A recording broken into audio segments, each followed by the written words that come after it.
اور کوئی रास्ता खुल जाए। और सज्जनों सुनो, हजरत उमर फारूक जैसा बंदा मेरे रसूल पाक सल्लल्लाहु अलैहि वसल्लम के गुलामों में मौला अली शेर खुदा का मर्तबा कौन जान सकता है? हजरत अली कहा करते थे मेरा दिल करता है उस तरह के आमाल लेके अल्लाह की बारगाह में जाऊं जो आमाल सैयदना फारूक आज़म के हैं।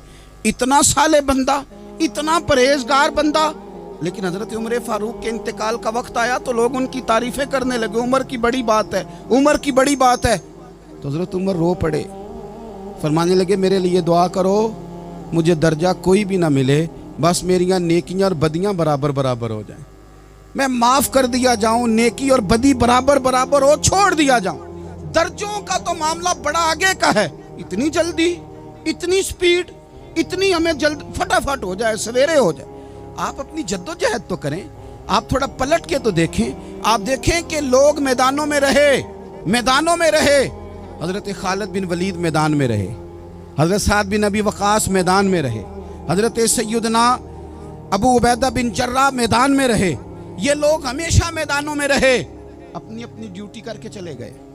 इस्लाम फैलता रहा, अपनी अपनी तरतीब से आगे जाता रहा, अपने अपने रंग में अल्लाह ताला लोगों को दीन की समझ अता करता रहा। जल्दी बड़ी है, बहुत जल्दी है, शार्ट दरवाज़ा चाहिए, सब्र ही कोई नहीं, इस्तिकामत ही कोई नहीं, फटाफट हो जाए। बहुत सारे लोग आके कहते हैं हज़रत साहब नमाज तो पढ़ने लगा हूँ, रोज़ा तो रखने लगा हूँ, दाढ़ी भी मैंने रख ली है और आपके पास भी आता हूँ, अब कोई निगाह कर देना। तो मैं कहता हूँ ये जो नमाज आपने शुरू की है ये बगैर निगाह की हो गई है। ये जो आप आना शुरू हो गए हैं तो इसको आप निगाह नहीं समझते, और ये भी मेरी निगाह नहीं, परेशान ना हो जाइएगा, ये भी अल्लाह रसूल की निगाह ही है। ओ खुदा के बंदो, थोड़ा सा अपनी ज़िंदगी में सब्र और इस्तिकामत को लाओ, थोड़ा रास्ते पे चलना सीखो।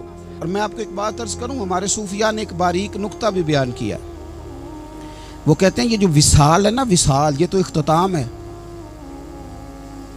मुलाकात तो फना है, जो मिल गया वो तो गया, जिसकी मुलाकात हो गई वो तो गए थे ना जनाब मूसा मिलने, फिर क्या हुआ था?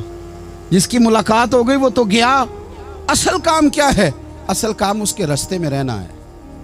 असल काम तो ये है कि तू उस रास्ते पे है कि नहीं, जिस रास्ते पे तुझे खड़ा किया था। उन राहों का तू मुसाफिर है कि नहीं, तू नक्शे कदम तलाश कर, नक्शे कदम। एक शायर सीरत निगार भी थे, समझ लें उन्होंने सीरत निगारों को भी देखा, उशाक को भी देखा, रसूलुल्लाह के गुलामों को दीन की नौकरी करते भी देखा, 40-40 साल हदीसें पढ़ाते भी देखा, नबी पाक के नाम पे गली गली नगर नगर जाते आते भी देखा, हुजूर सल्लल्लाहु अलैहि वसल्लम की बातें करते देखा। तो किसी ने उनसे पूछा हुजूर तक रसाई भी हुई है? तो वो सरकार की बारगाह में मुखातब होकर कहने लगे तेरी मेराज, कि तू जाने कहाँ तक पहुँचा। या रसूलल्लाह मेराज की रात अब कहाँ तक गए कोई पता नहीं। कहने लगे वो तेरी मेराज कि तू जाने कहाँ तक पहुँचा, और मेरी मेराज कि मैं तेरे खाके कदम तक पहुँचा। मेरे लिए तो इतना काफ़ी है कि महबूब वो जो तेरे कदमों से कभी गर्द लगती थी मदीने की, अगर मैं वहाँ तक चला जाऊँ तो मेरी तो मेराज हो गई, मेरा तो मामला हल हो गया, मैं यहाँ तक आ गया तो ख़त्म हो गई बात। थोड़ा सफ़र करें। एक तो ये देखें आप कितने भी बड़े हैं, कितने भी अजीम हैं, कितने भी लायक हैं, कितने भी नेक हैं, फिर भी आजमाइश ज़िंदगी का हुसन है। मैं मुसाफिर हूँ, कुछ ज़िंदगी के 11-12 साल हो गए मुझे सड़कों पे वक्त गुजारते, तो मैं बहुत सारे लोगों से मैंने बड़ा कुछ सीखा है। मेरी जो गाड़ी चलाने वाले लोग हैं उनसे भी मैंने बड़ा कुछ सीखा है। एक मेरा दोस्त था, तो मैंने उससे कहा कि मेरा ख्याल है मोटरवे पे आपको गाड़ी चढ़ा दी जाए तो आपके लिए आसान है। तो कहने लगा पीर साहब है मोटरवे औखी जे चलानी। मैंने कहा वो किस तरह? वो कहने लगे कि मोटरवे पे ना गाड़ी, चूँकि ना कोई स्पीड ब्रेकर है, ना मोटरवे पे कोई चिंची वाला आगे आता है, ना ज़्यादा रश होता है, तो सीधी सीधी चलाते रहते हैं तो नींद आने लग जाती है। अगर बार बार आए ना स्पीड ब्रेकर और बार बार ब्रेक लगे तो आँख ज़रा खुली रहती है। तो मुझे मसला समझ में आ गया। मैंने कहा इसका मतलब ये है, इसका माना ये है कि जिनकी ज़िंदगी बिल्कुल सुखों में गुजरती रहती है ना, आराम पसंद हो जाते हैं। जिनकी ज़िंदगी बिल्कुल आसानियों में बीती है वो आराम पसंद हो जाते हैं। और अगर कभी कभी स्पीड ब्रेकर भी आए, कभी को दुख भी देखना पड़े, कभी कोई अपनों बेगानों की बात भी सुननी पड़े, कभी कोई करीब आता दूर जाता दिखाई भी दे, کبھی کوئی بیماری تندرستی یہ حالات بدلتے رہیں دن تبدیل ہوتے رہیں تو پھر لطف بڑا آتا ہے پھر مزہ بڑا آتا ہے. وہ کسی نے کہا تھا لگا نا جدو میدان ازل دا تے لوکی چوراں وانگ سدھائے. کسی نے لوٹ لئی علم جوانی کسے ہاسے چولی پائے. آزم ویک جہالت ساڈی اسی عشق خرید لے آئے. ویکھ نا جہالت ساڈی اسی عشق خرید لے آئے. اور پھر کہنے لگے کسے دے سر دستار امامت اس علم پڑھاون سکھیا ہے تے کسے نے پہنے ہے فقر دا چوگا اس زہد کماون سکھیا ہے. آزم ویکھ نصیبہ ساڈا اسی یار مناون سکھیا ہے. تم ویکھ نصیبہ ساڈا اساں یار مناون سکھیا ہے. میرے عزیز زندگی کے اندر دیکھو کائنات میں سب سے زیادہ محبوبیت میرے رسول پاک کی ہے. میرے نبی پاک صلی اللہ علیہ وسلم کی زلف کی بات بھی میرا رب کرتا ہے. حضور کی آنکھوں کی بات بھی میرا رب کرتا ہے. حضور سید عالم کے چہرہ والضحیٰ کی بات بھی کرتا ہے. زلف واللیل کی بات بھی اللہ کرتا ہے. میرا رب رسول پاک صلی اللہ علیہ وسلم کے سینہ علم نشرہ کی بات بھی کرتا ہے. پیشانی والفجر کی بات بھی کرتا ہے. حضور کی آنکھیں ما زاغ البصر کی بات بھی کرتا ہے. اتنی محبوبیت کہ رسول پاک چلیں تو اللہ اس کی بات بھی کرے, ہجرت کریں تو اس کی بات بھی کرے, جس شہر میں حضور رہیں اس کی قسم اٹھائے. اور حال پتہ کیا ہے کہ محبوب پیدا نہیں ہوئے تو باپ چلے گئے. ابھی عمر چھوٹی تھی, ماں کی کھل کے زیارت ہونا تھی کہ اماں بھی چلی گئیں. دادا کندھوں پہ کھلایا کرتے تھے تو تاریخ کہتی ہے کہ دادا کا جنازہ اٹھا تو پیچھے پیچھے حضور بھی آنسو بہا رہے تھے. ایک وفادار بیوی ملی تو اپنے وقت پہ سیدہ ختیجہ بھی چلی گئی. ایک ٹائم آیا تو جناب ابو طالب بھی رخصت ہو گئے.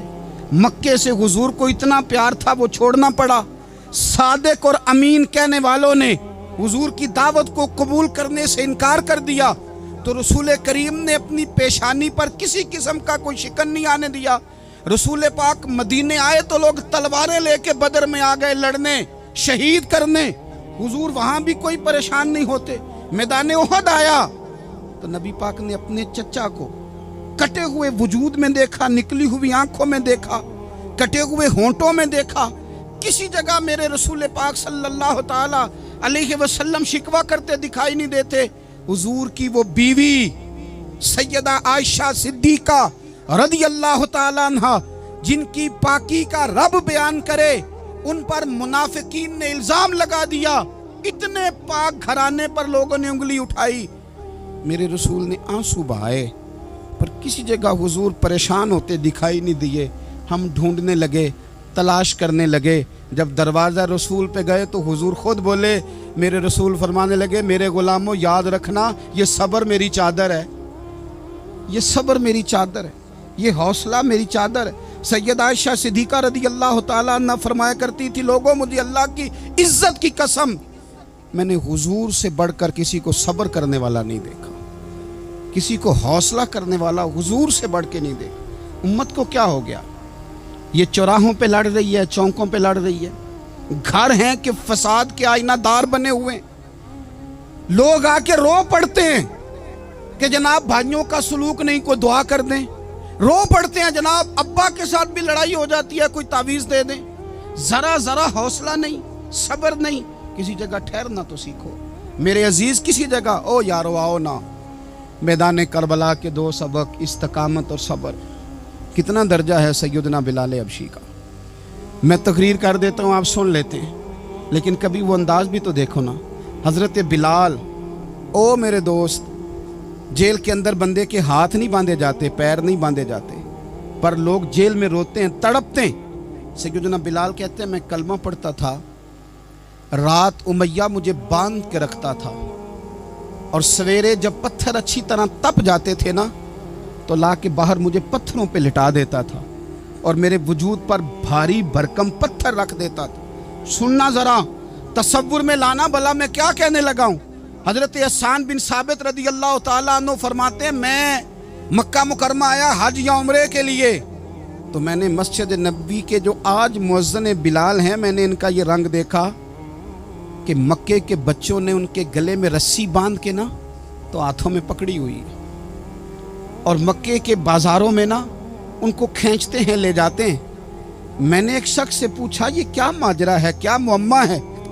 तो बताने वालों ने बताया कि ये काले रंग का हबशी गुलाम मार सारा दिन खाता है, इसके साथ लोग वो सलूक करते हैं जो अज़ियतनाक और खौफनाक है।